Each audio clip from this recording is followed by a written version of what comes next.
चाहिँ होइन डाँडा आइसक्यो अनि डाँडा आएर चाहिँ गर्मी भएको लास्ट अनि यहाँ टुपाकोट भन्ने डाँडामा चाहिँ पानी खोज्दैछु। यहाँ पानी नभित्र बिजोग छ अनि यहाँ थोरै पानी रहेछ र यहाँ अब हातमा दिने टक्कलाएर होइन गर्मी पनि सानो गर्मी छ त होइन पानी रहेछ थोरै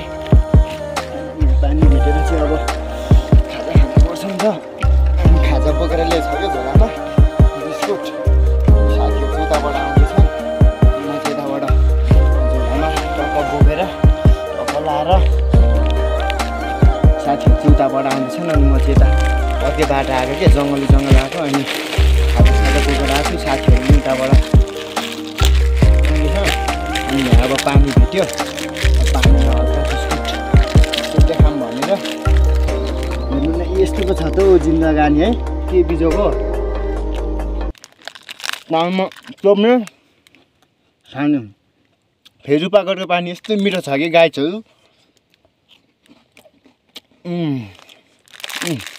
बिसुले राख्छु अनि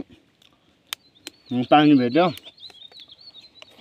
साथीहरू भेटेको थिइनँ क्या म चाहिँ डाँडा आइसक्यो साथीहरू आइपुगेको छैन आउँदैछन् नि अनि म चाहिँ यहीँ ठ्याक्क गर्मी होला नि खाजा भोक लागेको थियो अनि पानी भेट्यो अनि